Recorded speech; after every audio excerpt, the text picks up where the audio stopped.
जुग जुग जिए सुललना भवना वाके भाग जागल हो।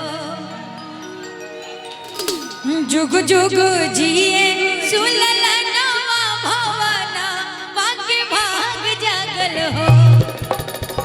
ललना लाल होए कुलवा के दीपक मनवा में आस लागल हो। ललना लाल होए कुलवा के दीपक मनवा में आस लागल हो। जुग जुग जिए सुललना भवना वाके भाग जागल हो। इसमें क्या कहना है? क्या जुग जुग जिया लोकराज भवना वाके भाग जागल हो। ललना लाल होए कुलवा के दीपक मनवा में आस लागल हो। ललना लाल होए कुलवा के दीपक मनवा में आस लागल हो।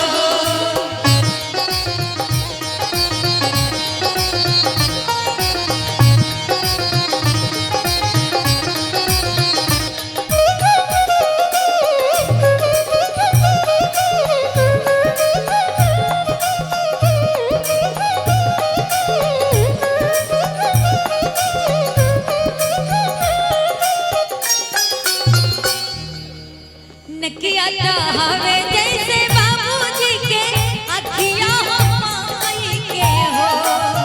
नकिया हवे जैसे बाबूजी के अखिया माई के हो।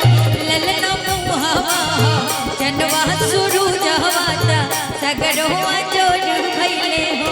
ललना मुहवा जनवा शुरू जवाता सगरवा जोड़ भइले हो।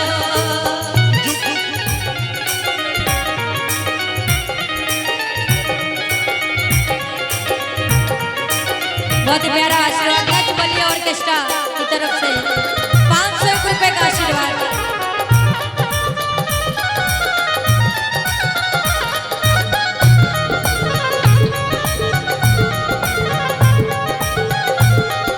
कहना है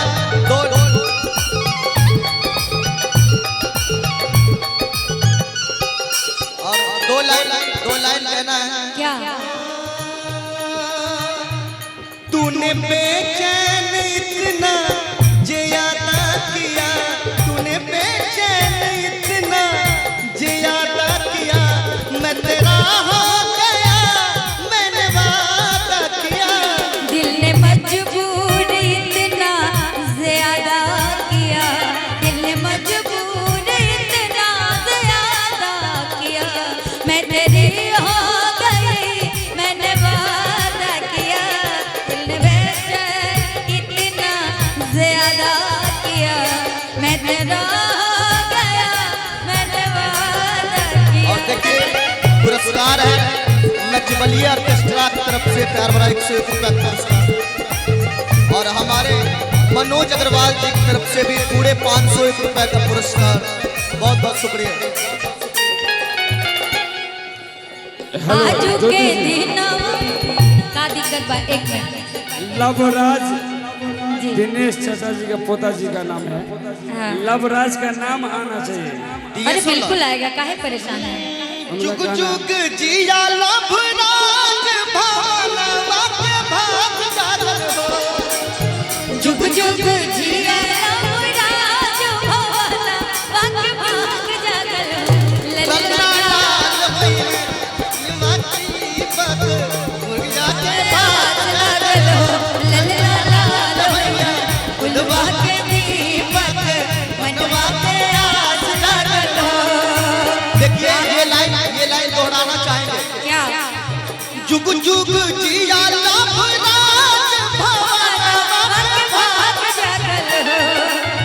जुग जुग जिया लवराज भवना वाके भाग जागल हो।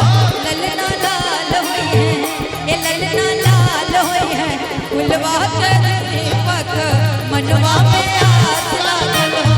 ललना लाल होए कुलवा के दीपक मनवा में आस लागल हो।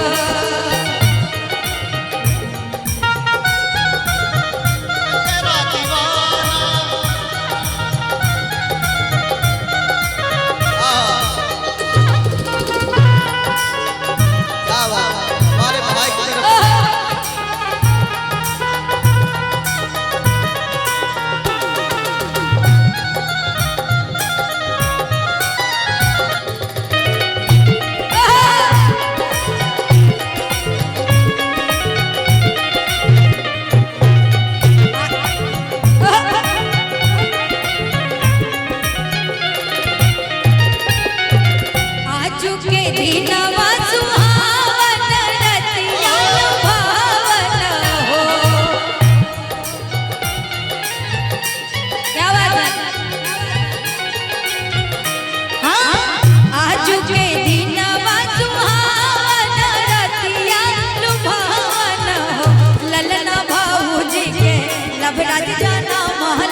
ललना भाऊजी के मोरी लाजा ना महल मोरीवा बड़ा सुंदर जुग जुग जिए लवना जो भवाना वाके भाग जगल जुग जुग जिए लवना जो भवाना वाके भाग जगल ललना लाल होए फुलवा के दीपक मनवा में आस लागल हो